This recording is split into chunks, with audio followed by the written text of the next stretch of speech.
Ya, silakan. Assalamualaikum warahmatullahi wabarakatuh. Waalaikumsalam warahmatullahi wabarakatuh. Alhamdulillah kita bertemu lagi webinar yang ke-6. 6. Sudah banyak kita lakukan, banyak ilmunya lebih bervariasi. Dan diharapkan juga kita mengembangkan webinar ini lebih ke depan. Kalau sudah mantap, kita akan coba untuk mengembangkan ke masyarakat umum. Karena kalau kelompok kita terlalu sempit. Padahal kita anggotanya pada S2 dan doktor, S3 maksudnya. Dan kali ini yang ke-6 akan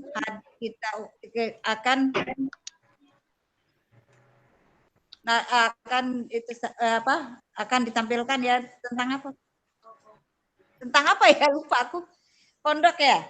Tentang misi nilai-nilai pendidikan Kiai Pondok Pesantren di Kalimantan Selatan. Ya, dan itu sangat menarik, terutama di perpustakaan itu pondok kurang di dijamah karena mereka umumnya buku seperti sekolah Pak Isra ya, kalau nggak salah itu mereka mempunyai buku paket digunakan dan nah ini tentu saja menarik dalam ilmu perpustakaan kita kembangkan di situ dan kita ingin mempunyai menimba ilmu dari Pak Isra hasil penelitiannya tentang di pondok itu dan moga-mogahan kita semua yang mempunyai latar belakang ilmu perpustakaan mempunyai inspirasi untuk meneliti pengembangan perpustakaan di pondok pesantren, terutama literasi, layanan, dan pengolahannya. Kita banyak, terus terang, pustakawan UIN, YIN, sekolah tinggi sangat kekurangan dalam bahasa Arab. Dan ini terasa sekali oleh saya ketika mengolah. Untuk itu kepada Pak Isra, malam ini kami persilakan waktunya 15 menit aja ya, cukup ya? Cukup lah insya Allah. 15 menit dilanjutkan tanya jawab, bisa melalui chat, bisa juga langsung. Itu persilakan Pak Isra. Selamat bergabung. Ali. Siapa bergabung? Ya Pak Isra, silakan Pak Isra. Selamat bergabung Mbak Dewi Fitriani. Dewi Fitriani. Apa gue? Ini gimana caranya Mbak Loli presentasinya? Di jendela gitu atau gimana nih? Share itu. Ada kan ada presentasi sharing tuh. Sudah. Terus begitu seluruh layar Anda. Seluruh layar Anda. Jendela. Terus begitu. Oh ya pilih. Ya. Bisa. Kelihatan? Ini bisa kelihatan nggak? Kelihatan. Oh ya. Baik. Terima kasih kepada moderator yang memberi kesempatan kepada saya untuk mempresentasikan proposal disertasi saya. Jadi ini masih berupa proposal ya, Bapak Ibu. Mohon maaf, ini karena desakan Mbak Loli nih. Katanya biar aja dipresentasikan aja katanya. Mudah-mudahan dari proposal ini mendapat masukan dari kawan-kawan, terutama dari Mbak Loli yang sudah selesai studinya, kemudian Pak Joko dari Jogja dan Ibu Inah serta Ibu Dewi ya yang baru gabung tadi ya. Mudah-mudahan dapat memperkaya, menambah, menjadi penelitian ini menjadi semakin matang nantinya. Adapun judul proposal disertasi saya itu adalah transmisi nilai-nilai pendidikan Kiai Pondok Pesantren di Kalimantan Selatan. Nah, ini dilatar belakangi pesantren ini sudah ada sejak zaman dulu, bahkan sejak Islam awal mula datang di Indonesia. Munculnya menurut sejarah itu tidak lepas dari kedatangan para penyebar agama Islam yang menetap di pesisir-pesisir, baik itu di Sumatera, Pulau Jawa. Kemudian mereka membentuk komunitas yang menjadi pesantren. Yang terkenal itu adalah pesantren Ampel Denta yang dipimpin oleh Sunan Ampel di daerah Jawa Timur. Nah, pesantren ini semacam komunitas khusus yang memiliki kearifan lokal yang secara realitas historis mampu menampilkan manfaat dan kontribusinya bagi masyarakat. Jadi dia tidak cuma di lingkungannya saja, tetapi juga merambah ke lingkungan sekitar. Baik, tidak cuma aspek religius, tetapi juga sosial budaya di masyarakat. Nah, sosok yang tidak bisa dilepaskan dari pesantren itu adalah kiai. Pesantren ya kiai, karena dia adalah sosok sentral dari pesantren itu sendiri. Hidup dan mati berkembangnya suatu pesantren itu tergantung kepada sosok kiai tersebut. Nah, di Kalimantan sendiri juga ada pondok pesantren. Namun profil kiainya mempunyai karakteristik yang berbeda dengan kiai di Jawa yang merupakan basis pesantren terbesar di Indonesia. Di antara hal yang berbeda adalah kebanyakan pesantren di Kalimantan Selatan itu adalah milik masyarakat. Jadi bukan seperti di Jawa yang sosok kiai itu sangat sentral. Biasanya pelanjut kepemimpinan itu adalah keluarga kiai tersebut, anaknya. Keluarga kiai juga sangat diagungkan di masyarakat Jawa, berbeda di Kalimantan Selatan. Makanya tidak ada istilah Gus, tidak ada istilah Nyai di pesantren Kalimantan Selatan. Jadi yang terkenal ya kiainya sendiri, keluarganya tidak. Sehingga kepemimpinan itu biasanya tidak langsung ke keturunan, tetapi kepada orang lain yang menonjol. Jadi setelah kiai meninggal diganti kiai yang juga menonjol di pesantren tersebut. Jadi istilahnya itu adalah tuan guru kalau di sini ulama itu. Hanya bertugas mengajar dan mengelola saja, bukan memiliki pondok pesantren.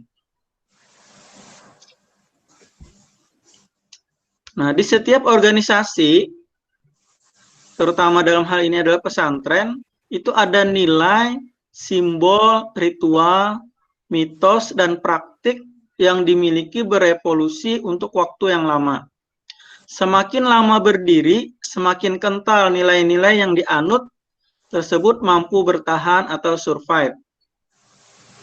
Jadi pondok pesantren itu untuk bisa survive tentu ada nilai-nilai yang mereka pegang, yang mereka lestarikan sehingga lembaga tersebut bisa terus berlangsung hingga zaman sekarang.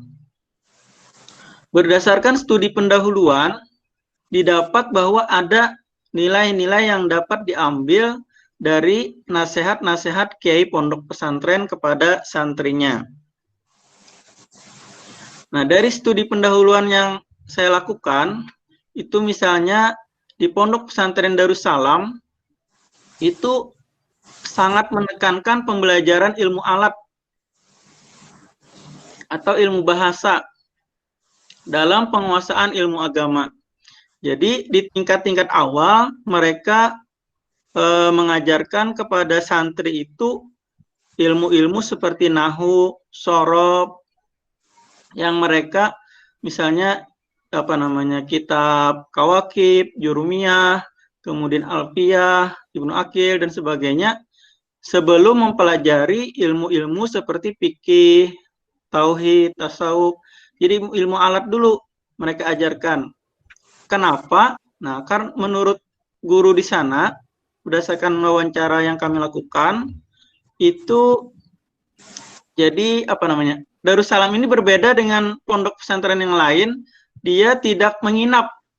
Jadi semacam santri kalong di pondok pesantren Darussalam ini. Jadi belajarnya itu cuma siang hari saja. Sore itu bebas. Mereka kontrak atau kos di sekitar pondok, tetapi tidak diatur oleh pondok. Jadi semacam kalau punya rumah, pulang ke rumah dia. Nah, longgar. Nah, kenapa? Menurut gurunya, karena mereka itu cuma pendidikan di pondok pesantren tersebut mengajarkan alat dalam mengarungi kehidupan, dalam menjalankan kehidupan, yaitu ilmu agama. Jadi tidak mengurusi bagaimana apakah mereka nanti misalnya mau jadi petani, mau jadi pedagang, bahkan menjadi politikus, tidak masalah. Yang penting punya bekal, alat dalam menjalani kehidupan, yaitu ilmu agama, kata mereka. Sekarang ini Bupati di Kabupaten Banjar itu adalah mantan kepala Pondok Pesantren Darussalam. Jadi mereka membebaskan muridnya, walaupun dalam pembelajaran mereka tidak mengajarkan ilmu umum, ilmu matematika, tidak. Mereka cuma mengajarkan ilmu agama. Tetapi lulusannya boleh mau berkiprah di bidang apa saja. Kemudian di Pondok Pesantren Ibnu Amin, dalam studi pendahuluan itu, jadi kata alumninya, saya wawancara kepada alumninya saja, bahwa kiainya itu sering memberi nasihat, atau papadah kalau bahasa Banjarnya itu, nasihat ketika pembelajaran itu. Jadi kata beliau, sebelum mengajar harus sugih dahulu. Sugih. Ini sama dengan bahasa Jawa ya, sugih itu kaya.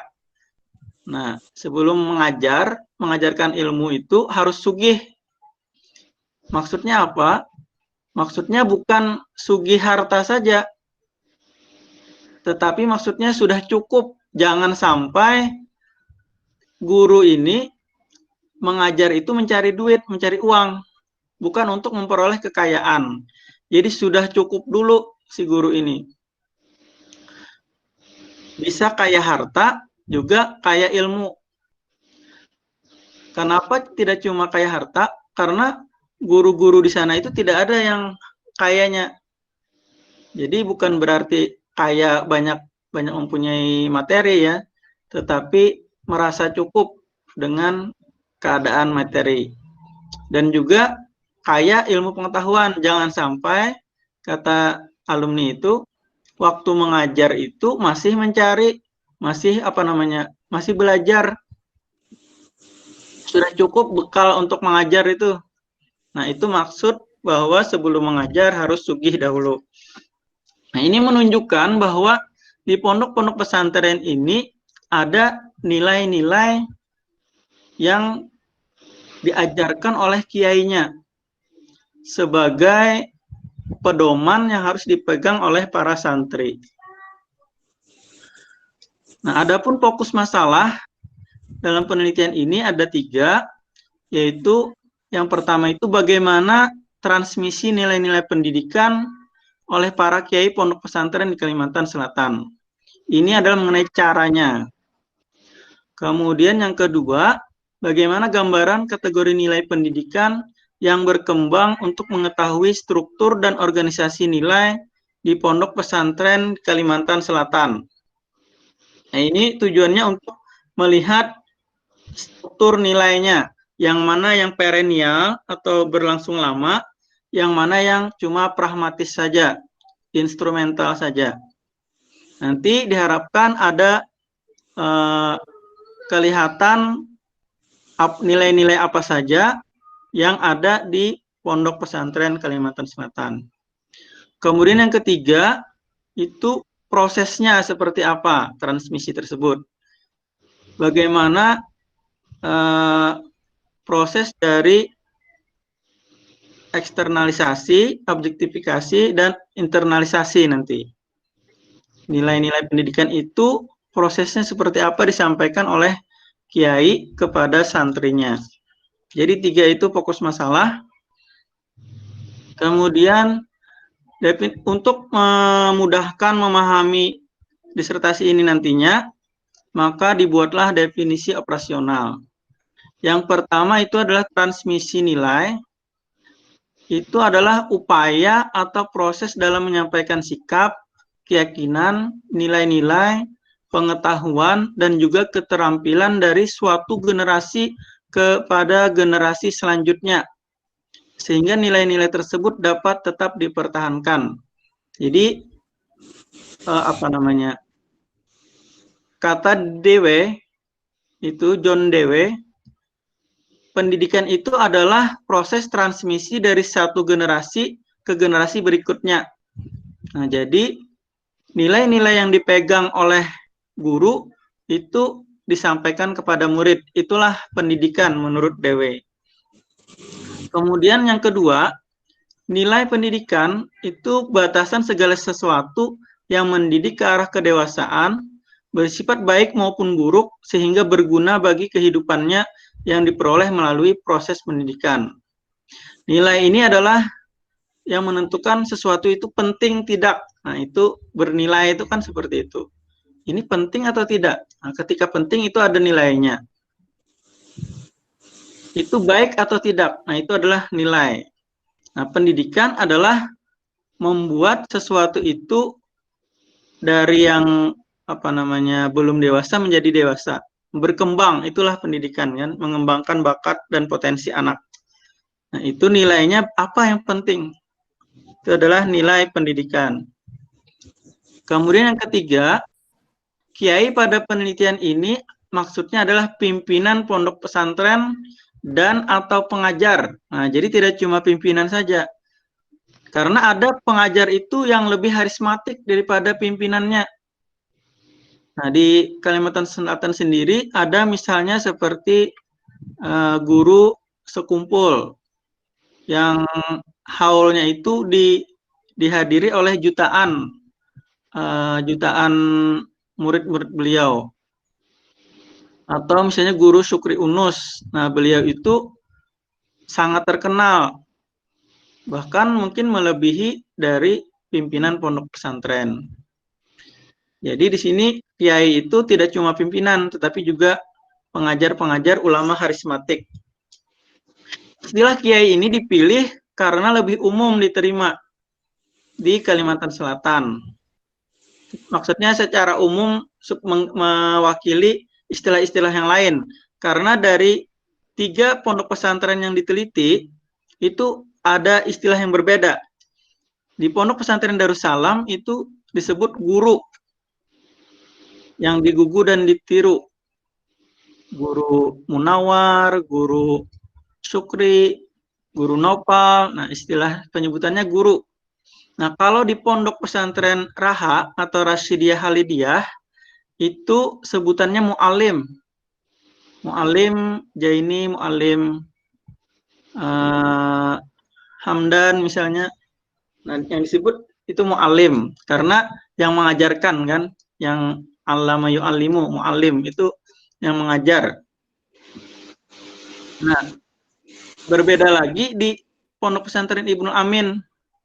Ini disebut kakak, kalau gurunya itu kakak. Nah, jadi ini ada sejarahnya.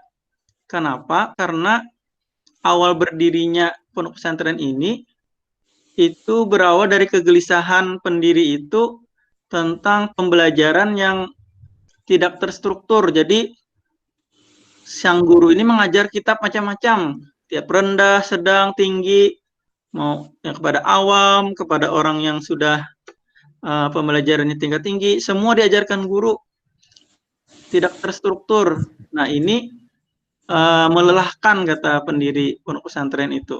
Jadi beliau mendelegasikan kepada yang sudah misalnya tinggi, pembelajarannya itu mengajar kepada yang lebih rendah. Jadi misalnya kitab awal itu kitab ilmu alat itu misalnya jurumiyah. Nah, jurumiyah ini yang apa namanya, murid-murid tingkat rendah aja yang mengajar, tidak perlu guru yang tertingginya yang ngajar. Nah, sehingga panggilannya itu adalah kakak. Jadi ada 3 istilah yang berbeda di pondok pesantren ini. Nah, supaya lebih general, tidak memihak satu pihak, maka diambil istilah kiai pondok pesantren. Nah, kajian teori, saya ada membuat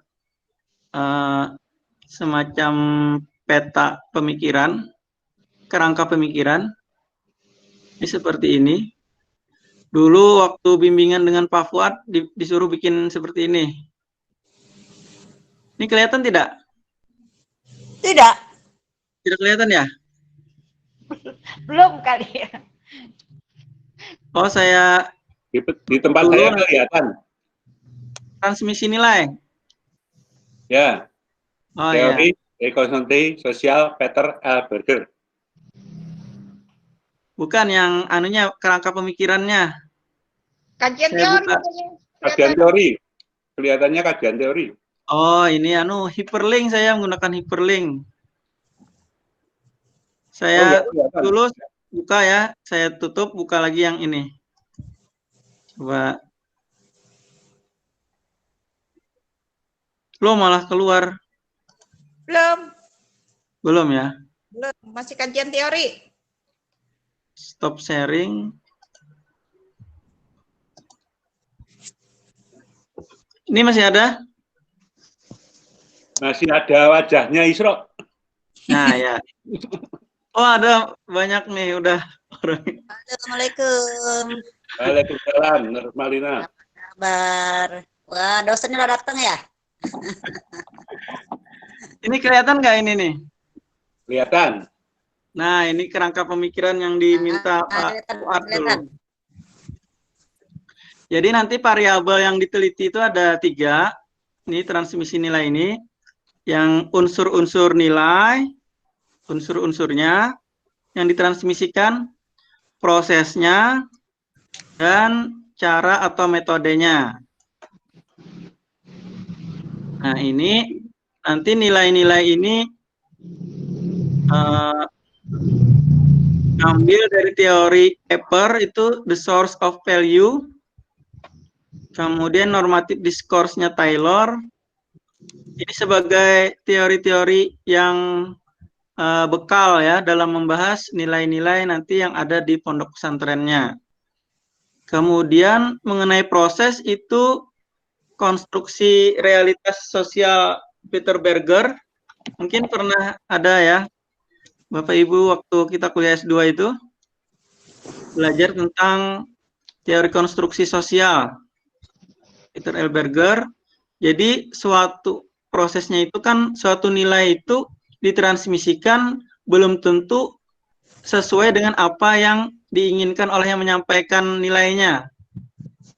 Karena ada apa namanya? Realitas itu dikonstruksi oleh masing-masing individu.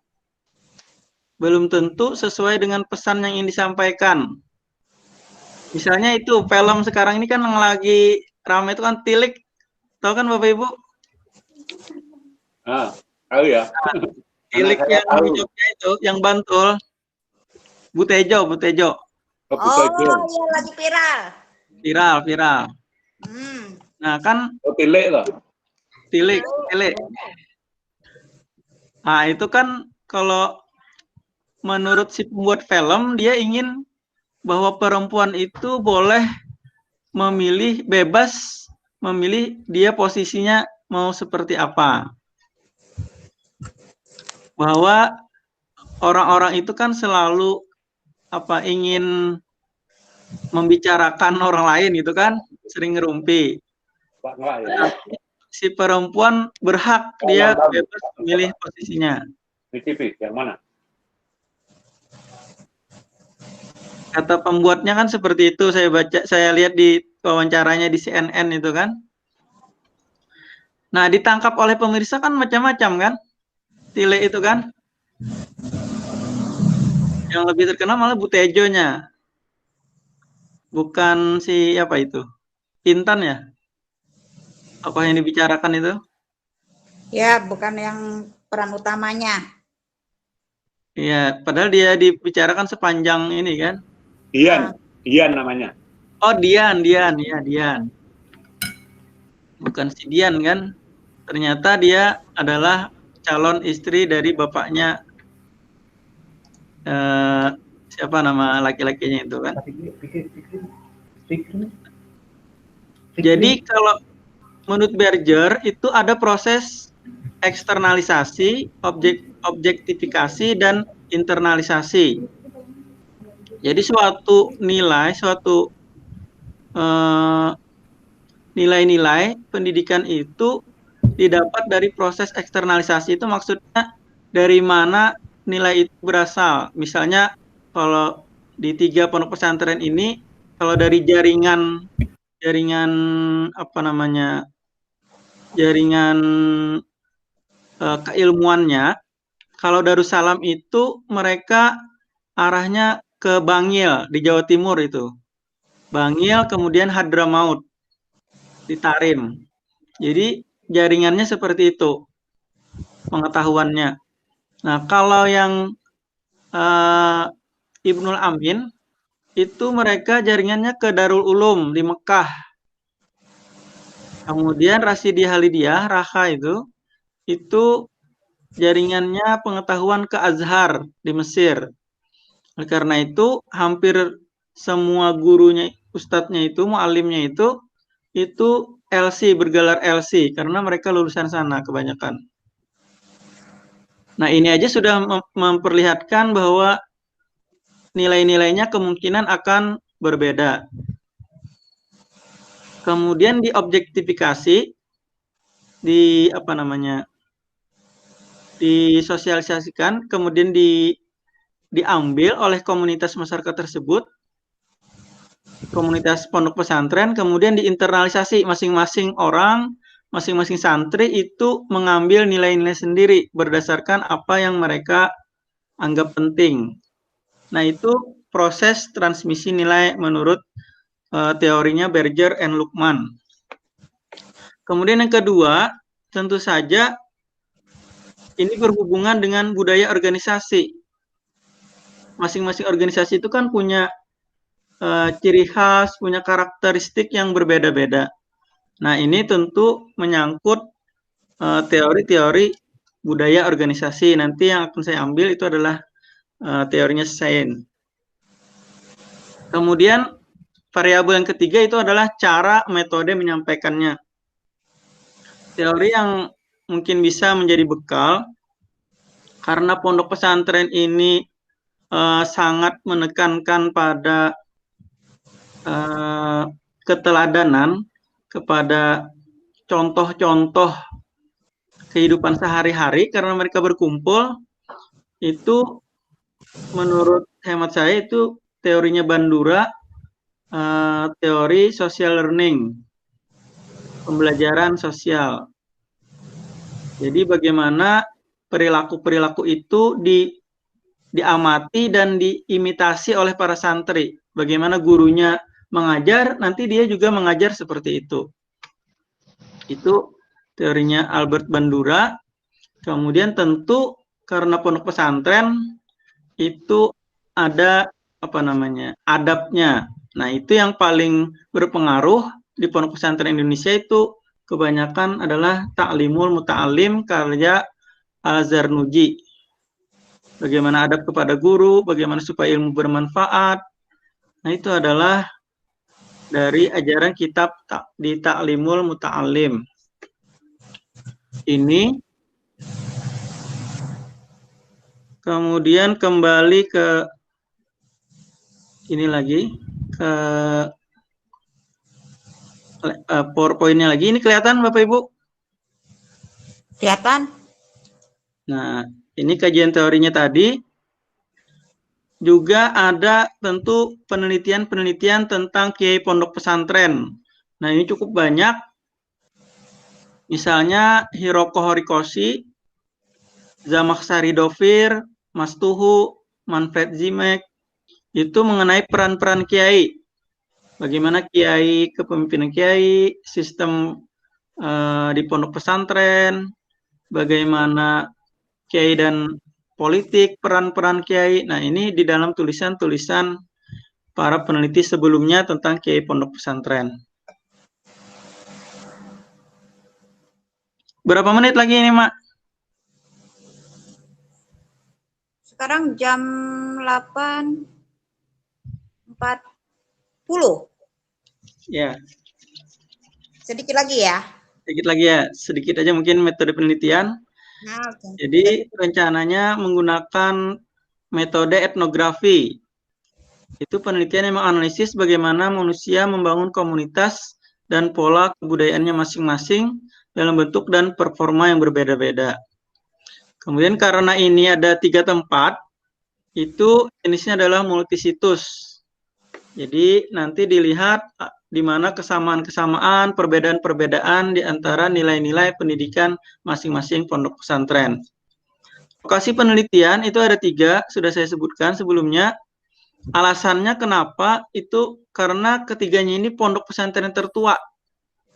Jadi pondok pesantren Darussalam itu berdiri sejak tahun 1914 sebelum Indonesia merdeka. Pondok pesantren Rasyidiyah Halidiyah ini berdiri tahun 1922. Salah satu pimpinannya itu dulu adalah Idham Khalid, Kiai Haji Idham Khalid, yang dulu pernah menjadi wakil Perdana Menteri ya, ketua NU dan ketua P3 juga, sempat PPP. Sedangkan Pondok Pesantren Ibnu Amin itu berdiri sejak tahun 1958. Ini ketiganya adalah tertua di Kalimantan Selatan. Kemudian data sumber data, ini wawancara, observasi, tentu saja observasi observasi, dokumentasi, dan kalau mungkin ada FGD nanti. Jadi bagaimana para kiai-kiai, guru-guru di pondok pesantren ini melihat apa yang menurut mereka nilai-nilai yang ingin ditransmisikan kepada santri-santrinya. Analisis data nanti berdasarkan Creswell, jadi dikumpulkan dulu data, catatan lapangan, transkrip, wawancara ya. Kemudian dianalisis, dicatat kembali, dibaca keseluruhannya, kemudian dibikin codingnya, dipilah-pilah, diklasifikasi, ini ilmu perpustakaan ya. Kemudian dilihat, dideskripsikan, dilihat polanya, tema-temanya apa, nanti baru ditulis dalam penelitiannya. Mungkin itu saja.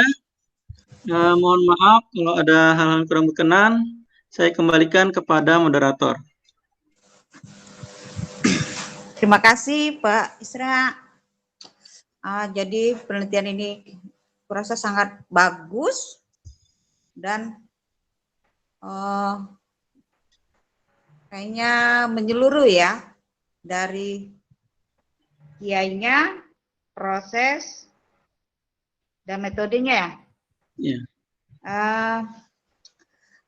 Di situ juga ada perbedaan-perbedaan, ada persamaan-persamaan, karena itu menggunakan penelitian etnografi. Tentu saja kita sangat tertarik ya, terutama dalam sejarahnya disebutkan ini yang tertua, dan mereka corongnya juga berbeda-beda. Nah ini menariknya, teman-teman akan banyak bertanya, silakan bertanya. Bisa juga nih, pesantren tua apakah tetap stabil itu si kiainya, kan kiainya itu ya berulang-ulang, ada penggantian atau kok, dan kalau sudah meninggal apa masih pakai apa tidak, itu yang kiainya itu apa yang diganti yang terbaru. Nah, pengalaman Pak Isra sendiri, kenapa bisa jadi pengalaman Pak Isra? Kenapa sih masyarakat walaupun ada pesantren tertua, kenapa banyak juga mengirim anaknya ke Jawa gitu ya. Nyindir nih emak nih. Ya itu kan penelitiannya harus membuat akut itu. Iya. Karena kalau terus terang, anak saya juga pertama masuk pesantren, bukan pesantren ya, sekolah ini ya, sekolah sudah modern Islam itu ya, Islam terpadu. Di situ ada pelajaran pesantren, ada juga yang ilmu umum. Terus masuk ke MAN, di situ dibagi juga, ada yang bahasa, kemudian umum, kemudian yang ini budaya. Dan itu mereka MAN itu ada kekurangan, yaitu tidak seperti pesantren mendalami, dan mereka tidak memfokuskan kepada kultur gurunya. Nah, ini yang menariknya itu. Apakah benar mereka itu berkultur gurunya, atau justru metodenya, atau justru metode pendidikan, metode pembelajaran, atau budayanya, Pak Isra, yang di itu. Kadang-kadang orang itu justru itu sekolah itu bagus bukan kiainya, metodenya bagus, materinya bagus, dan guru-guru sana kompeten di bidang itu. Harus digali benar, jangan salah. Dan silakan teman-teman menggali, membantu Pak Isra untuk mengembangkan tesisnya. Bila perlu kita kembangkan dalam ilmu perpustakaan kita. Apalagi Pak Isra ini kebanyakan pakai ini loh, ilmu-ilmu perpustakaan loh, ahlinya. Jadi teman-teman bisa ikut gabung. Silakan yang ingin bertanya. Monggo, Dr. Loli. Dr. Loli. Monggo yang lain. Dr. Loli penanggap utama. Iya Bang. Serem. Isra, moderator. Ya, silakan. Maaf telat. Jadi mau nanya dulu, ini masih proposal atau sudah penelitian? Masih proposal. Tapi sudah di ACC. Sudah di ACC. Sudah siap penelitian. Ya udah saya mulai ya. Terima kasih. Ini berdasarkan pengalaman aja sih ya. Saya kurang paham banget tentang pendidikan. Cuman kalau di SPS itu, di SPS UIN, di setiap kita presentasi itu, baik dari mulai proposal maupun nanti sampai ujung-ujungnya nanti promosi, harus ada perdebatan akademik. Jadi kalau saya lihat mahasiswa itu belum ada kulihat itu perdebatan akademiknya. Terus yang kedua, dalam teori yang kita ambil itu, kita juga harus teori apa yang kita pakai, dan teori apa yang kita dukung, dan teori apa yang kita bantah. Nah, itu seharusnya ada di dalam proposal.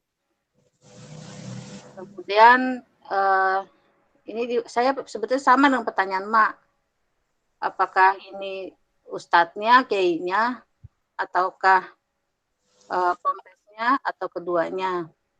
Terus tadi kan dalam judulnya itu ada local genius ya? Berarti local geniusnya itu apakah hanya kata-katanya saja? Misalnya kiai itu disebut sebagai apa tadi? Guru atau apa gitu. Karena ada temanku juga bahas tentang dia sih memang pendidikan multicultural ya.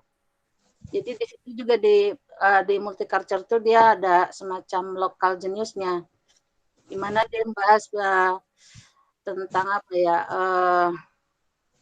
ada sesuatu konsep yang dia ambil di masyarakat di masyarakat Pangkal Pinang. Nah itu menjadi sebuah local geniusnya. Contohnya misalnya kekerasan di dalam sekolah. Nah, ternyata di dalam kekerasan sekolah, ini bicara dulu ya, kekerasan dalam sekolah itu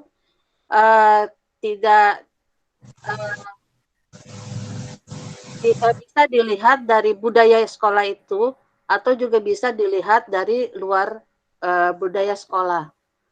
Nah, ada satu yang bagus di Pangkal Pinang itu bahwa dalam kurikulum yang diterapkan oleh Pangkal Pinang itu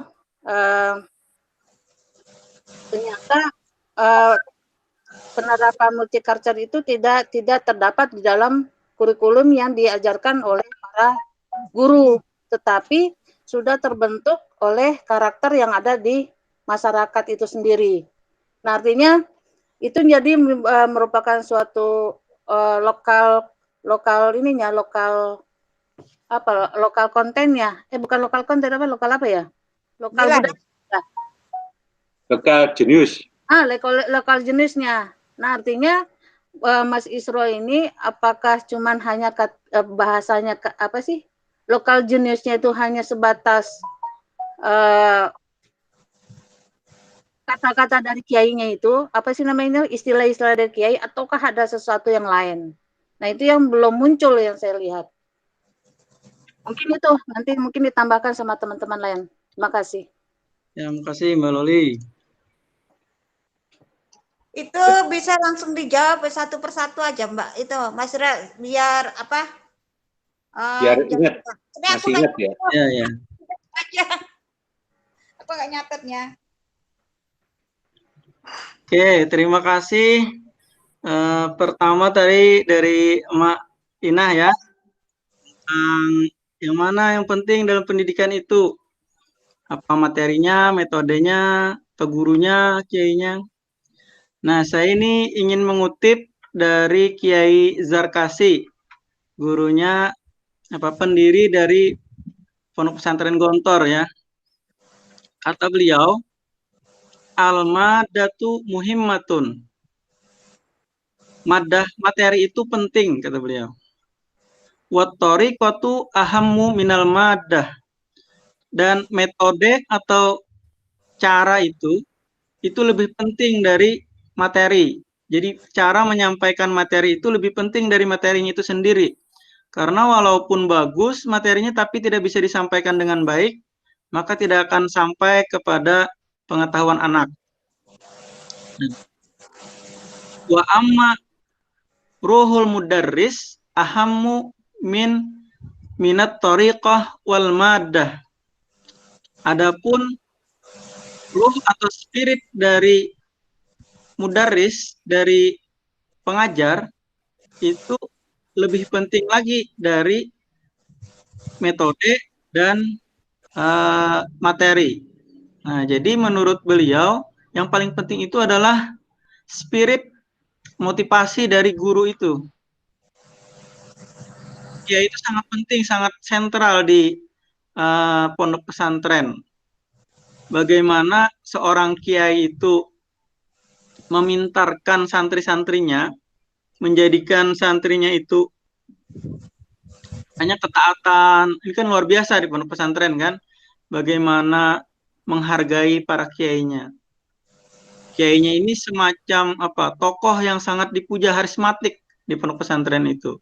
Bagaimana kiainya menanggapi sesuatu, maka santrinya juga akan mengikut. Nah, kalau dari ajaran pondok pesantren, itu yang paling penting adalah ruhul mudarris itu.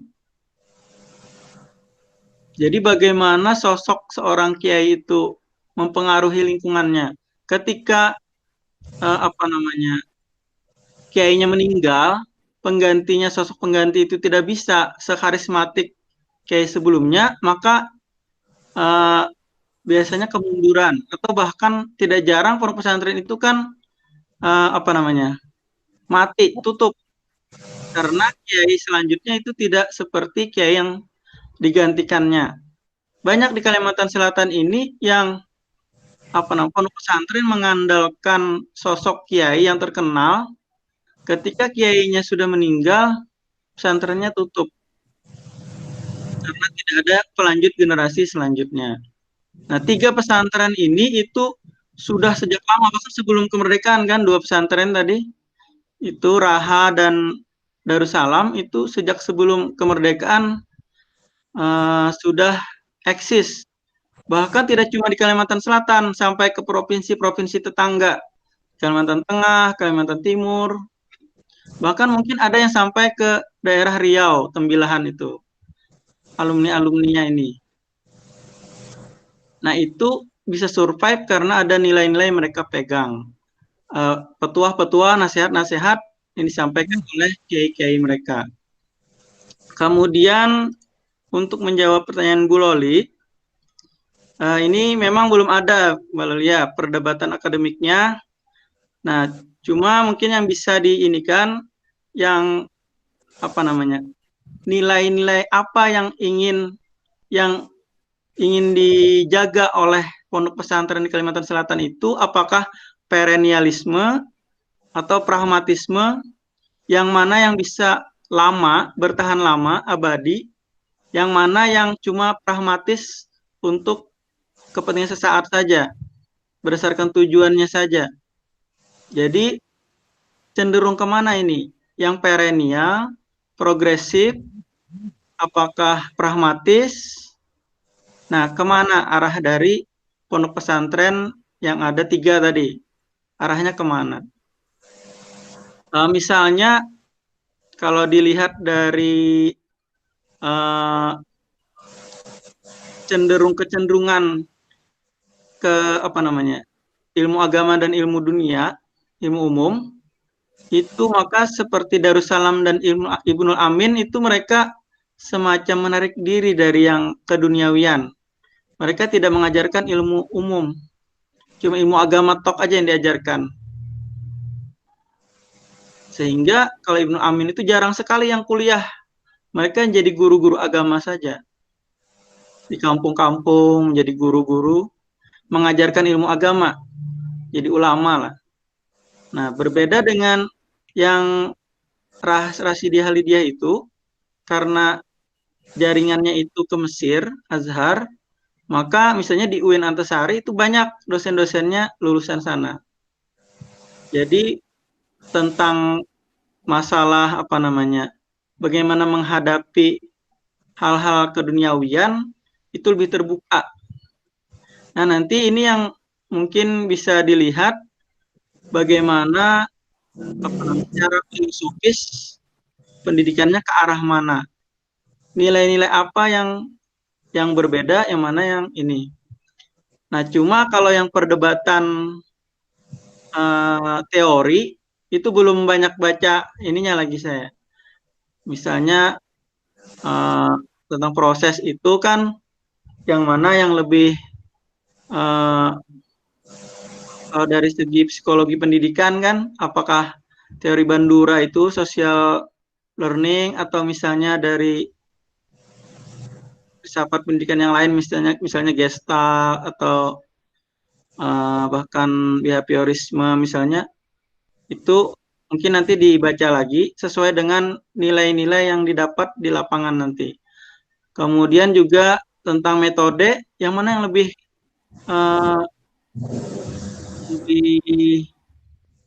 lebih kuat, apakah misalnya Ta'limul Muta'alim itu, atau misalnya kitab yang lain, Akhlaqul Banin misalnya, atau apa, bagaimana itu berpengaruh terhadap adab menuntut ilmu di pondok pesantren misalnya. Tapi belum banyak baca tentang perdebatan akademik ini, terus terang belum terlalu didalami. Yang penting ke lapangan aja rencananya itu dulu. Nanti apa namanya, tentang teori-teorinya menyusul untuk memahami data-data yang ada di lapangan tersebut. Mungkin itu dulu, Mak, yang bisa saya jawab. Ya. Mak, tanya, Mak. Ya, silakan lanjut, Pak Joko. Terima kasih. Sebelumnya saya mohon izin karena bukan kapasitas saya untuk S3 itu, saya masih S2 ini. Jadi saya mungkin memberi masukan kaitannya dengan aja tampilannya, ya. Itu kalau saya amati itu Gus Isro ya. Sekarang panggil Gus Isro karena menguasai masalah pondok pesantren ya. Itu Gus Isro itu menguasai materi yang diberikan, yang disampaikan. Saya kira menguasai materi yang diberikan, disampaikan. Itu sangat menarik, satu itu. Yang kedua, kalau sudah menguasai materi, ini hasil dari TOT saya, training of trainer saya di Perpusnas, itu untuk tampilan itu akan lebih menarik seperti tadi juga sudah sekelumit dibahas Gus Isro, okay? Istilahnya sudut pandangnya Kiai Sapa itu loh, bahwa tampilan itu akan menarik dan sebagainya itu. Itu mungkin saya memberikan masukan kaitannya sebatas penampilan PowerPoint-nya saja. Ya. Untuk yang itu hasil dari TOT saya di Perpusnas, itu bahwa tampilan PowerPoint yang menarik itu mungkin picture to picture. Karena Gus Isro itu sudah menguasai materi, mungkin diperbanyak gambar ke gambar yang relevan. Akhirnya apa? Penguji itu akan menarik. Wah, ini menarik itu. Dan untuk kaitannya dengan apa tulisan-tulisan itu mungkin saya kira nggak perlu banyak Gus Isro. Jadi cukup poin-poinnya saja, namanya saja PowerPoint kan. Jadi cukup poin-poinnya saja, nggak usah pakai paragraf-paragraf itu. Kalau sudah menguasai, saya kira akan menarik.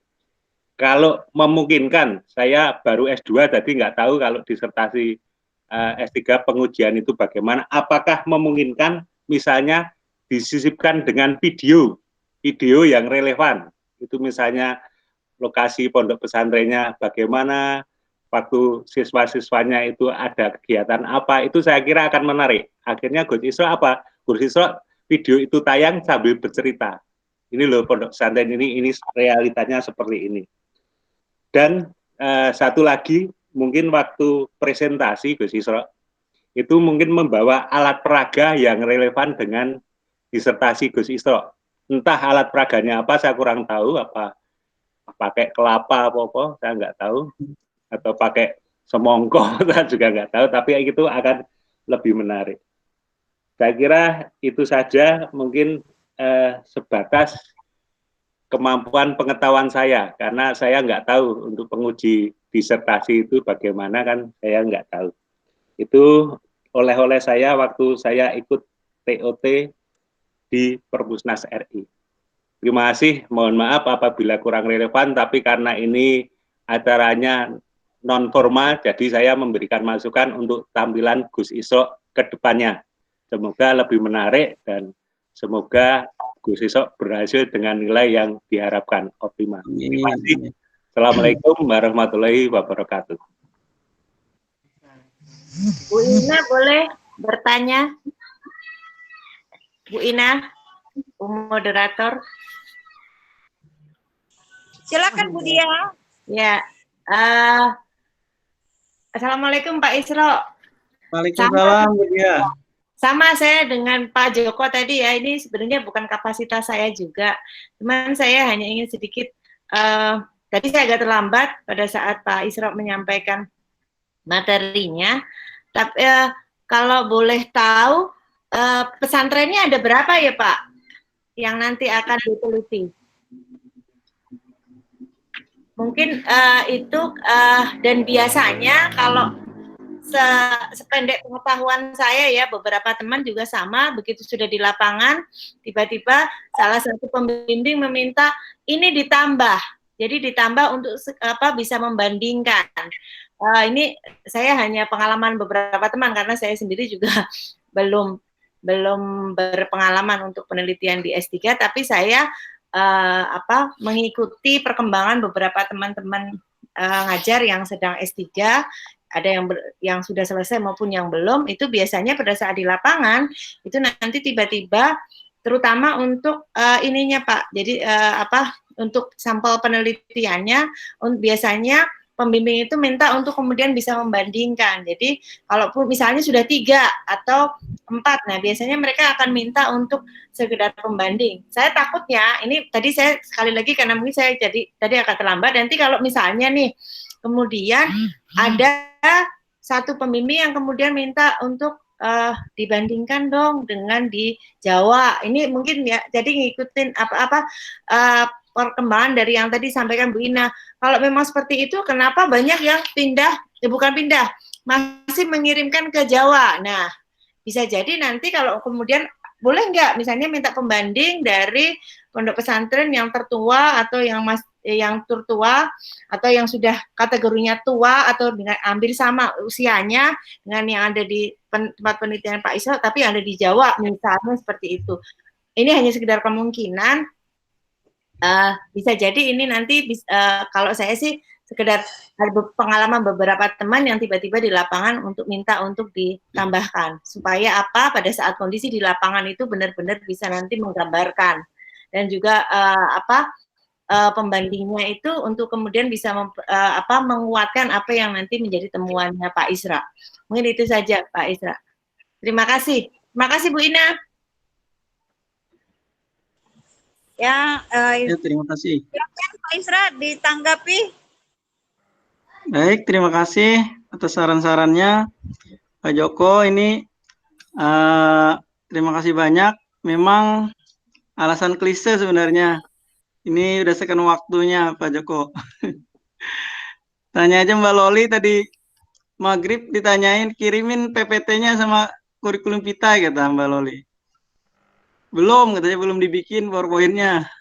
Jadi baru asalnya cuma kata-kata aja. Semua itu waktu saya bimbingan dengan pembimbing cuma kata-kata semua. Jadi setelah maghrib tadi saya tambahin foto-fotonya.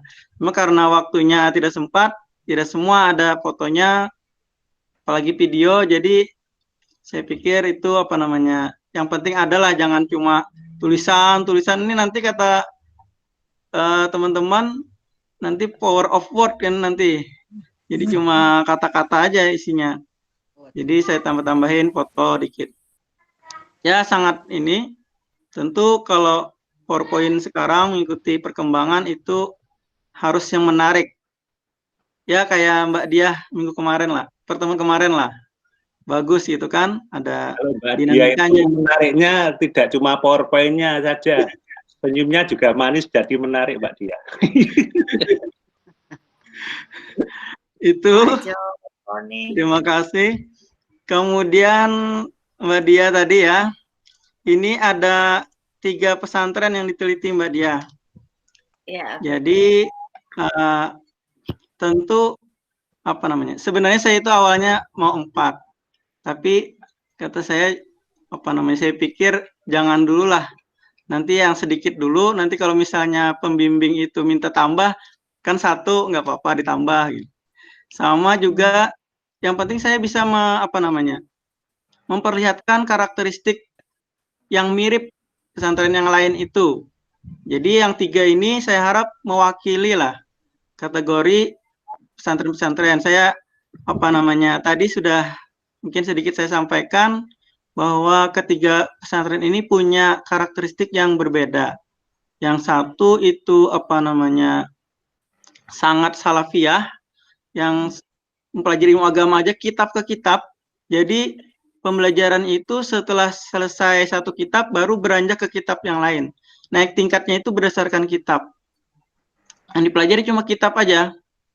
Nah, kemudian yang kedua itu tingkat juga berdasarkan kitab, tetapi ada tingkatnya. Jadi kalau misalnya belum selesai kitabnya dilanjutkan ke tingkat selanjutnya. Tergantung pembelajaran di pesantrennya, gurunya yang mengajar. Juga itu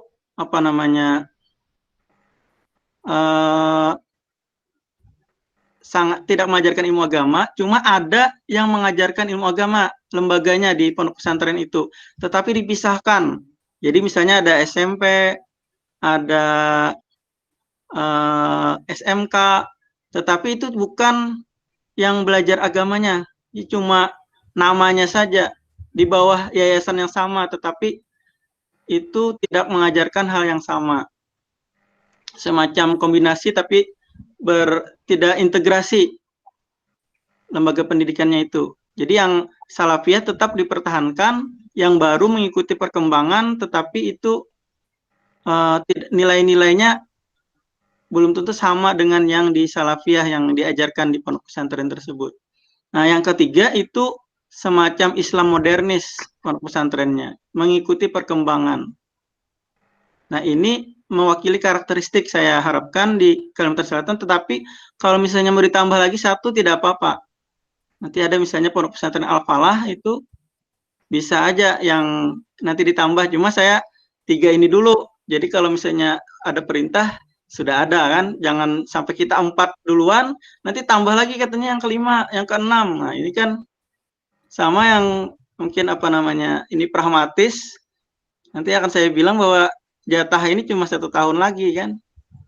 Itulah anaknya beasiswa kan bisa desak keinginan saya seperti itu. Jadi ini mungkin waktunya terbatas, kalau mau ditambah lagi nanti selesainya kapan gitu kan. Kemudian kalau dengan di Jawa, mungkin menjawab emak tadi ya. Ini bagus aja pesantren di tempat sendiri kok mengirim anak ke Jawa misalnya. Nah, ini karena alasannya pribadi sih ya. Kalau di daerah sendiri itu kemandiriannya agak kurang, Mak. Jadi kalau kita jauh itu mungkin anak lebih mandiri. Ini waktu berangkat itu saya ngirim itu cuma sampai bandara aja, Mak. Tidak sampai ke pondoknya. Jadi bayangkan anak lulusan SD naik pesawat, tidak ada yang dikenalnya. Baru kenal semua itu. Ikut rombongan ke pesantren. Nah, kalau di daerah sini banyak sih pondok pesantren. Nah, kalau yang 3 ini lebih agak apa namanya? Terutama yang 2 itu ya. Mereka tidak ijazah aja tidak ada. Jadi untuk urusan yang apa namanya?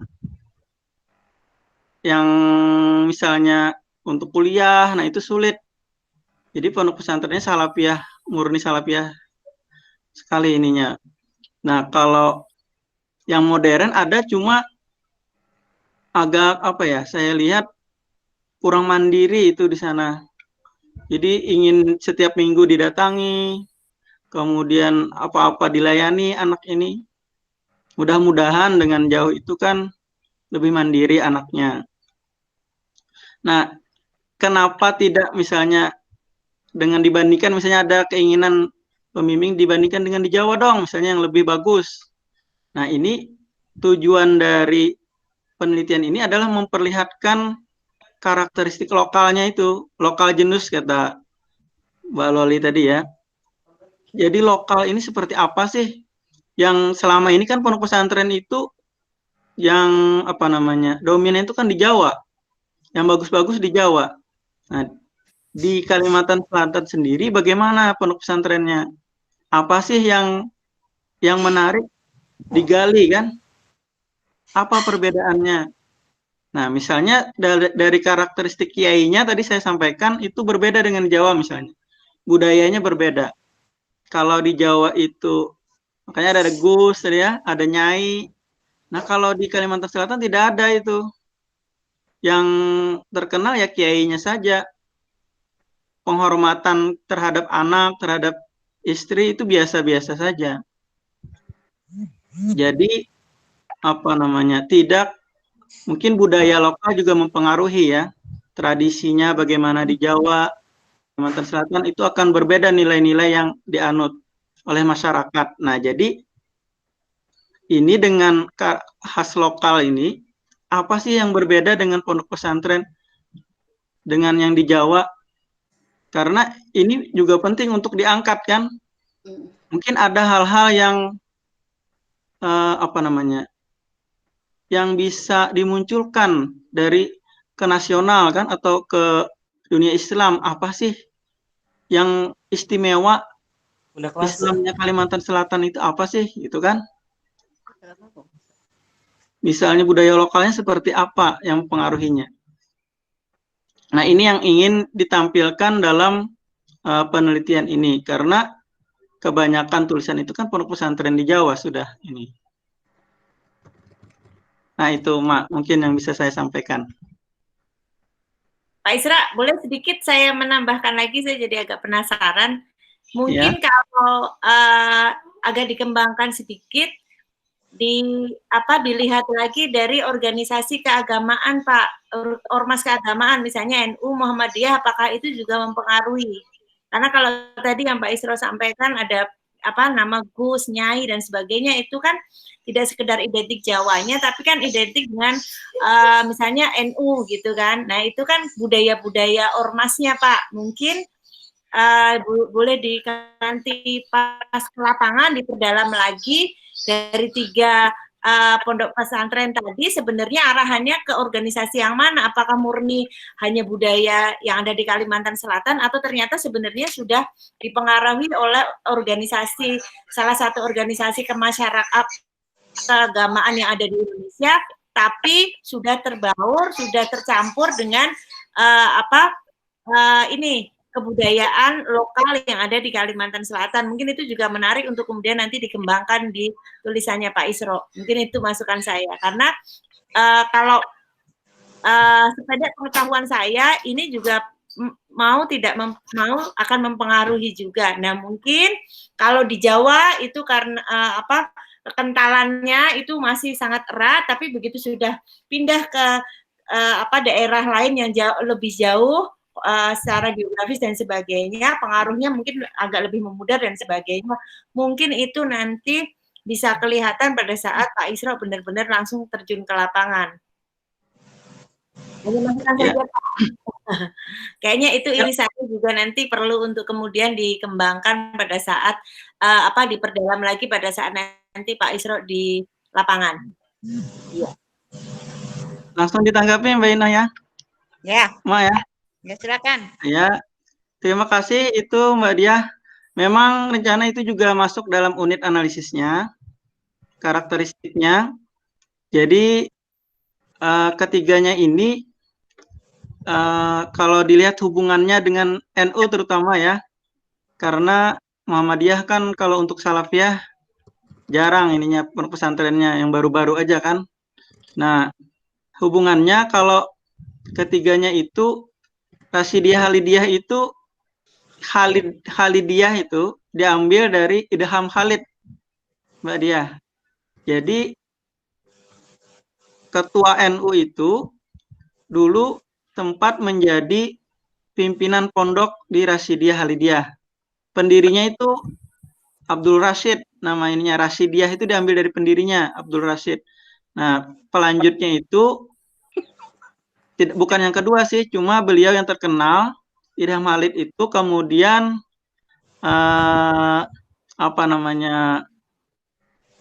diambil karena kan beliau itu, karena kiai itu kan kalau di NU itu punya pondok gitu kan.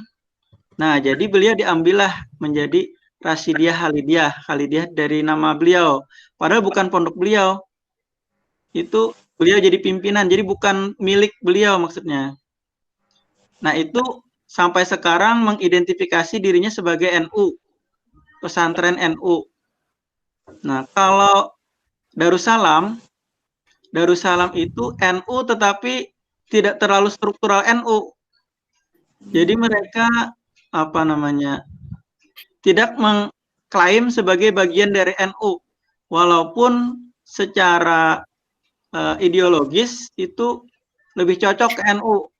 Tetapi mereka secara struktur bukan pengurus NU. Nah, kalau Ibnul Amin, mereka seperti Gontor. Jadi mereka mengklaim sebagai di atas semua golongan. Jadi golongan mau NU, Muhammadiyah, mau Persis, mau Al-Wasliyah, apa saja itu boleh saja. Jadi mereka tidak mengklaim sebagai golongan tertentu. Itu menjadi unit analisis juga Mbak Diah nanti, karena itu karakteristik masing-masing akan kelihatan juga.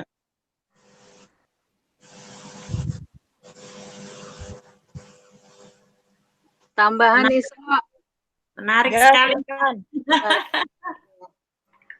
Kalau di kemarin pengalaman sih, aku juga tadinya mau 4 lokasi kan, 4 lokasi dengan karakteristik yang berbeda. Cuman pikir-pikir itu tadi, setuju sama Isro terkait juga waktu. Sama beasiswa ini. Enak ya? Alasan ya. Terkait waktu dan kemudian nego-nego kan sama pembimbing akhirnya jadi 3. Dan kemudian di ACC alhamdulillah. Tapi pas ujian ternyata 3 itu kebanyakan. 3 itu kebanyakan. Karena dilihat dari waktu kita meneliti itu kan misalnya 2018 mulai kan neliti, terus kemudian selesai itu 2019 kan artinya cuma setahun. Apa iya gitu loh. Dalam 1 tahun itu kita bisa meneliti 3 tempat. Secara logika kan enggak juga, apalagi kuali kan.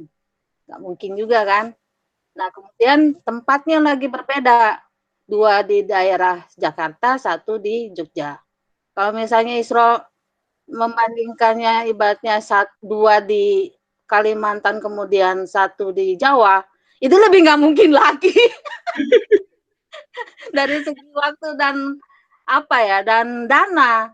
Jadi malah meragukan. Jadi kemarin itu juga hampir-hampir aja sih, maksudnya iya sih gitu loh. 1 Jogja, 2 Jakarta. Bisa gitu loh dalam waktu 1 tahun kita dalam apa enggaknya. Kelihatannya itu dangkal, berarti kan gitu, enggak dalam gitu. Nah, kalau pengujiku bilang sih lebih baik udah aja 2. Mau 2, 3, 4 kalau misalnya sama karakteristik untuk apa? Lebih baik 2 cukup gitu, tapi dalam gitu. Nah, jadi kalau menurut aku sih sebetulnya ajukan aja kata sebetulnya 2 aja. Iya, soalnya kita kan coba misalnya kan Dika 2019, sekarang 2019, berarti 2020 kan? Iya. Nah, itu lebih baik 2 sih kalau menurut aku. Kalau belum ke pembimbing ya 2, nanti kalau misal kurang baru tambah 1. Kalau saya udah awalnya 2, kata pembimbing 4. Tapi 4 aku pikir-pikir, itu aku mikir sendiri, 4 teler banget, 3 juga saya udah teler gitu. Nah, itu tadi jadi saya berpikir sih lebih baik 2 aja. 2 tapi yang berbeda, misalnya yang 1 tadi ya agak tradisional, misalnya 1 pemikiran modern kan udah beda itu udah jelas. Itu mungkin. Kemudian jadi kita karena terbentur dengan beasiswa. Jadi ya berarti cari beasiswa dulu ya. Jadi supaya nanti ininya penelitiannya bisa cepat ya. Double Mbak Dia. Cari beasiswa dan cari teman yang bisa bantu itu. Jadi penelitiannya sangat luas ya. Kebetulan di Jogja itu nggak kenal tuh sama sama Masjid Syuhada, nggak kenal sama sekali, nekat aja sebenarnya. Kalau lebih kenal lagi sama orang-orang yang di Syuhada itu akan luar biasa. Artinya kan lebih mudah lagi gitu kan ya, meneliti dan sebagainya kan kita harus pendekatan dulu, harus basa-basi dulu dan sebagainya kan gitu. Meyakinkan mereka kita mau neliti aja itu udah bukan jam lagi, beberapa hari kan. Seperti itu. Jadi secara logika sebetulnya kalau di SER itu memang ya 1 atau 2 lah gitu. Bahkan teman aku ada itu yang baru lulus kemarin itu TK. TK cuma 1 bayangkan. TK. Dan ada lagi waktu kemarin itu sama Mbak Lilik juga ke Andri. Jadi dia cuma neliti apa? Neliti tentang pondok pesantren yang apa sih Mbak Lili lupa kemarin tuh, pondok pesantren yang yang awal mulanya simpan pinjam uang kemudian akhirnya menjadi Bank Rakyat Indonesia. Jadi cikal bakal Bank Rakyat Indonesia itu dari dari pondok pesantren yang simpan pinjam seperti itu gitu. Itu jadi disertasi kecil kan? Nah, mungkin lebih baik yang seperti itu. Gitu sih. Ini saya sebenarnya lebih pengennya baik 1 aja, Mbak. Kali itu lokal konten apa itu yang budaya itu apa tadi indigenous knowledge-nya itu sebetulnya yang diperdalam karena di UIN Jakarta itu sangat konsen seperti itu. Jadi apa sih budaya-budaya lokal yang ada di suatu daerah tuh. Nah, itu yang dikembangkan itu temuannya terus apa gitu. Mungkin itu. Jadi 2 aja lah, nggak usah 3. Saya sebenarnya pengen 1 aja, Mbak. Oh, benar. lebih baik satu, tahu kalau saya tahu Tapi mendalam. satu. Iya. Satu nanti kalau misalnya suruh tambah satu lagi gitu Nah, ya. gitu maksudnya. Tambah lagi satu gitu. Iya, karena kita ke siswa kan. Soalnya kalau yang dia sendiri mungkin dia mau idealis dan sebagainya ya. Kalau kita Iya. enggak lah. Kita dikembangkan sendiri. Saya itu kan melihat waktu, ini kan tinggal 1 tahun kan. Saya pengen itu sebenarnya grounded aja.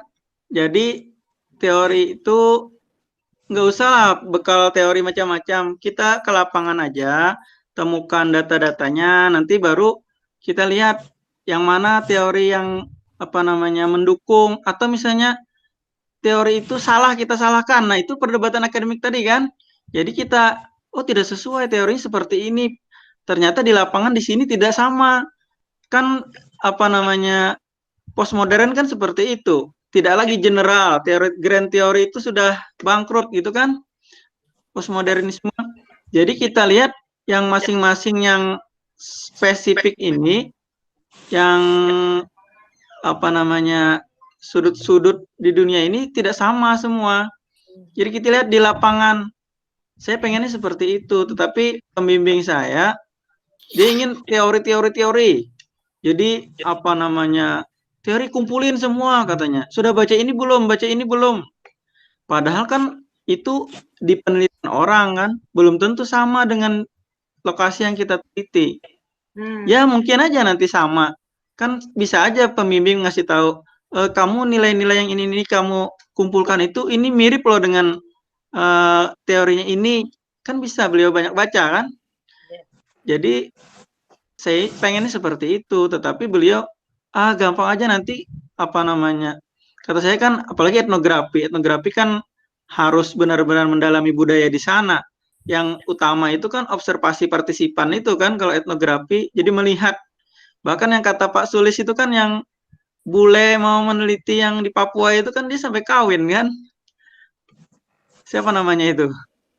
Nah, etnografi kan seperti itu. Jadi memang partisipan melihat di lapangan itu sebagai orang luar melihat sesuatu itu bagaimana sih budayanya di sana.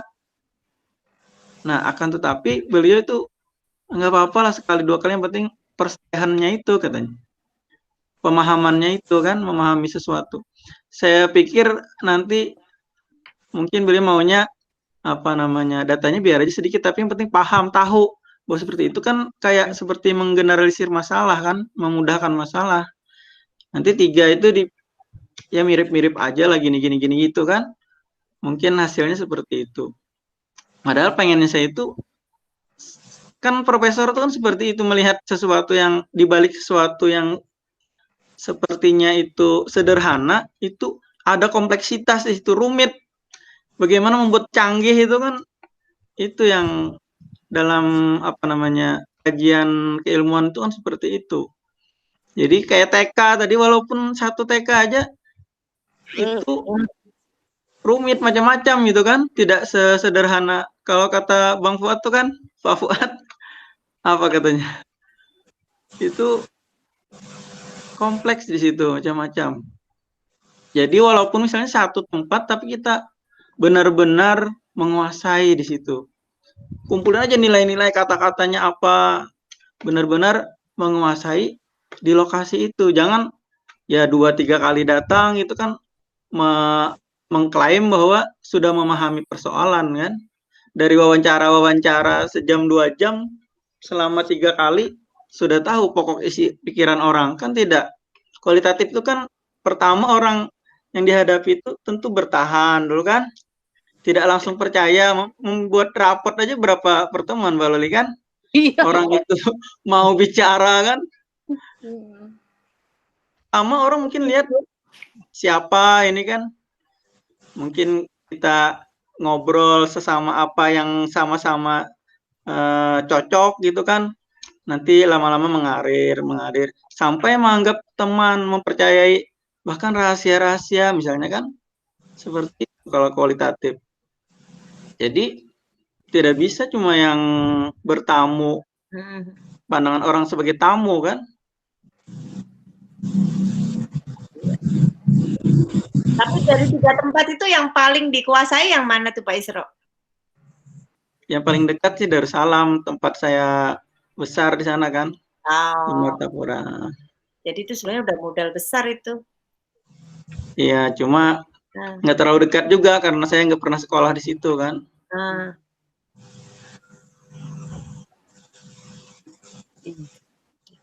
Cuma Gimana? kalau, iya Mak, gimana? Ada pertanyaan lain? Bu Lili? Mana Lili tadi? Lili Istiari ya. Tadi Iya kayaknya Mbak Lili orang pendidikan tuh. atau Pak Azwar? Mas Ajwa juga pendidikan. Ayo. Ya, aduh, Ceritanya Pak Ajwar gimana ini? disebut sama emak nih, aduh. Jadi melek deh aku. Aduh, aku yang nyebut nggak melek ya. Harus ngomong. Aku mau Absen ditulis komentar. doang. Aku mau komentar dulu ya, Bang Isra ya. Ini emak ya. Aku mau komentarin emak aja dulu ya. Boleh. Mak, aku hadir nih, Mak. Ya. Dari tadi ya. Soalnya nggak dibalas-balas dari tadi, nggak direspon. Gimana yang balas. sih, Mak? Emak pakai HP emaknya, jadi Oh, nggak baca chat. iya gimana sih, Mak? Laptopnya Ini- rusak. Iya, ya udah, yang penting Mak tahu deh. Nah, terus mungkin ini ya, bagus sekali ya, Gus Isra. Amin. Luar biasa ya. Ngomong apa ya? Komentarnya bagus lah pokoknya. Lanjutkan perjuangan, Gus. Ya. Ya, mohon doa, mohon doa. Cuma mungkin gini aja sih, mungkin yang sederhana aja. Jadi risetnya ini sebenarnya nanti ujungnya mau dibawa ke mana kan? Kalau dalam penelitian itu kan mau menemukan teori baru atau mau misalnya memperbaiki atau melengkapi teori yang sudah ada, atau menyangga mungkin teori yang sudah ada, atau apa kira-kira dengan riset yang Bung Isra ini akan bawa ini, apa kira-kira tujuan akhirnya?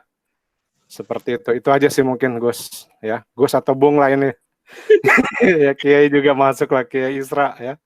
Yes. Kata Bung Refli itu kalau Bung itu nasional levelnya. Oh ya, sambil dijelaskan lah kira-kira kalau memilih tadi menemukan teori baru atau apa namanya melengkapi atau apa, mungkin disertai dengan apa kira-kira yang perlu di apa namanya tuh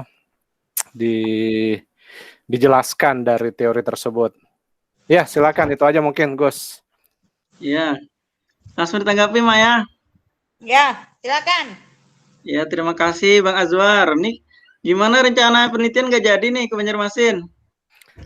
Ini sudah nulis laporan ini gara-gara COVID ini. Tapi wawancaranya, angketnya udah dikirim. Iya, sudah, alhamdulillah kemarin sudah luar biasa ya, dari apa namanya, dari Antasari ini termasuk yang banyak ya. Banyak yang memberikan kontribusi untuk surveinya. Nanti ditunggu aja hasilnya ya. Ini lagi nulis laporan sama nulis artikel nih. Nanti dipresentasikan juga itu. Insya Allah. Siap. Mudah-mudahan Mak lupa nih yang disampaikan ini. Catat ya, Mak. Ya, siap. Iya, silakan, nanti diingatkan aja. Kalau sudah jadi, dan saya bagusnya nanti mudah-mudahan kalau sudah terbit baru enak kita ngomongnya ya. Jadi banyak yang bisa diceritain. Kalau sudah terbit lah artikelnya ya. Siap. Baik, menjawab tadi. Jadi rencananya ini kan kita lihat sekarang ini misalnya kalau apa namanya, ketika orang dilarang ke masjid kan, orang ngumpul-ngumpul di masjid itu dilarang, itu orang mulai mengkaji. Ketika COVID muncul, itu orang mulai mengkaji apa sih sebenarnya dalam ibadah itu yang penting, apa sih dalam beragama itu, apakah ritual itu seperti sholat berjamaah, yang kumpul-kumpul itu, apakah itu yang penting dalam beragama atau hubungannya yang penting dengan Allah? Nah, orang kan menggali nilai-nilai itu kan, apa sih yang pentingnya? Nah, pendidikan, ketika tidak bisa tatap muka, orang kan apa sih menggali nilai pendidikan itu apa yang harus disampaikan kepada dari guru ke murid itu pembelajarannya, walaupun banyak permasalahan, orang kan mulai berpikir apa sih yang harus ada supaya jangan putus pendidikan ini. Nah, demikian pula penelitian ini saya ingin rencananya itu menemukan apa sih di pondok-pondok pesantren itu yang menjadi menjadi intinya. Apa sih yang membedakan antara satu pondok pesantren dengan pondok pesantren yang lain? Apa sih yang dianggap oleh para pendiri pondok pesantren itu yang harus terus dilestarikan oleh penerus-penerusnya, sehingga bisa dilihat nanti itu perilakunya, kebijakannya boleh berbeda-beda. Boleh ketika menghadapi sesuatu itu macam-macam anunya. Tetapi mungkin ada hal yang sama, hal yang dianggap paling penting menurut para kiai-kiai ini untuk terus dijaga di pesantren mereka. Dan ini terbukti mereka bisa terus eksis kan sampai sekarang. Saya pikir itu tidak mungkin berupa nilai-nilai instrumental saja, tetapi tentu hasil pemikiran, olah pikir, bahkan mungkin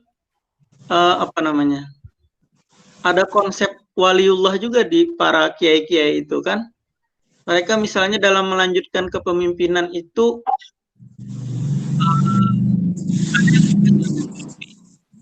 berdasarkan ilham. Jadi mereka masih percaya bahwa yang dipilih itu adalah pilihan Allah.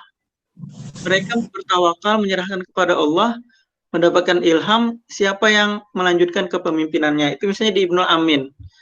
Itu orang mempertanyakan kenapa beliau tidak, misalnya waktu itu saudaranya ada 2-3 orang itu yang sama-sama guru di pondok pesantren itu. Tetapi beliau malah memilih orang lain yang sudah cukup tua dibandingkan misalnya dari segi kealiman itu ada yang lebih muda yang lebih lama misalnya di Mekah. Tetapi beliau memilih yang itu. Ternyata yang beliau yang dipilih ini panjang umur sampai sekarang masih hidup. Sedangkan yang lebih muda itu sudah meninggal. Atau adik-adik beliau tidak dipilih, kenapa? Jadi ada sesuatu yang transenden di pondok-pondok pesantren ini. Tidak cuma memikirkan yang secara logika saja, kita anggap seharusnya seperti ini. Jadi yang ingin mungkin saya temukan itu adalah nilai-nilai transenden yang ada di pondok-pondok pesantren ini. Mungkin itu, Bang Azwar. Jadi intinya ada ini ya, teori baru nih kayaknya ya, Bung Isra ya. Maunya seperti itu. Ya saya kira begini, karena kebanyakan yang kita lihat ya untuk di level S3 itu kebanyakan memang masih jarang yang menemukan teori baru, tapi lebih banyak ke pengembangan atau menyangkal atau dan sebagainya. Dan memang saya kira hal novelty-nya justru akan lebih kental ketika memang menemukan teori baru seperti itu. Mantap, Bung. Lanjutkan perjuangan. Terima kasih atas jawabannya. Dan saya laporan sedikit ke Mak nih. Mak, ya. Saya bertanya loh tadi.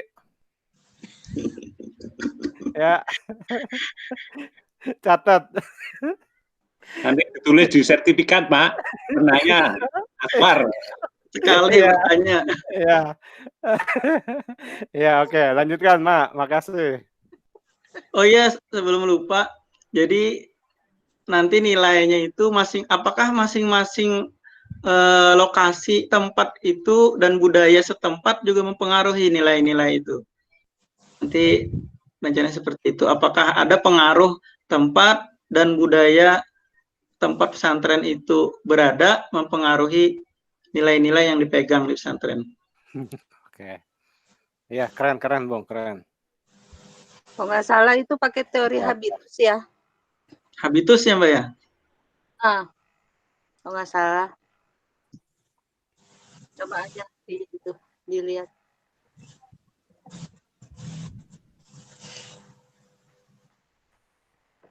Oke. Lanjut, Mak. Ya. Ini ya mana sih Alin? Sudah keluar, Mak. Ini, Mak, usul.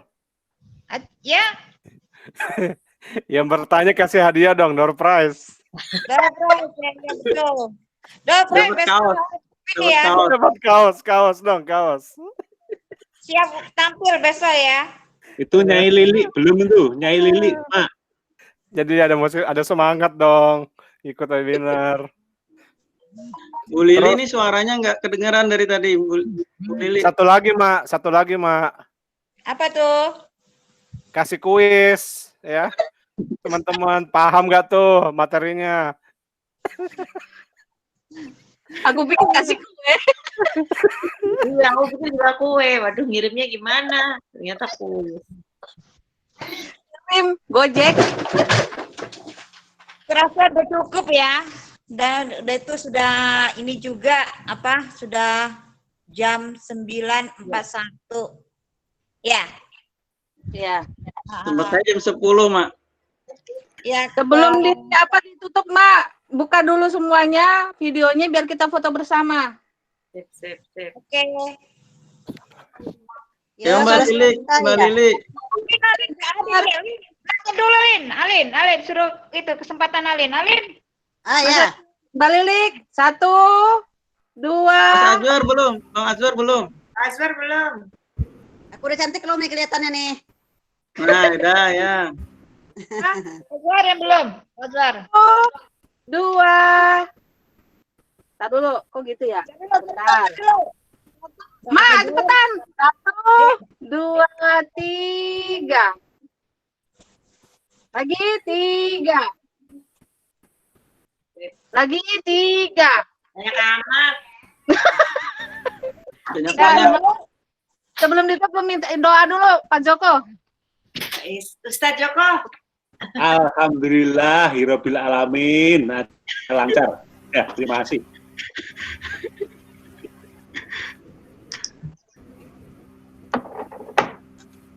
Amin. Keren. Amin, semoga lancar nyusun disertasi. Ya, mohon doa ya, Terima kasih, teman-teman Bang ya. Esro. Kapan rencana sidang tutupnya? Baru mau sidang ujian proposal. Kalau diizinin. Belum proposal. Iya. Ini didesak Mbak Loli aja. Gantiin. Ini mau sedikit sharing-sharing itu perjuangan. Nyai Lili. Sharing-sharing dikit dong. Itu perjuangannya Mbak Loli. Jadi di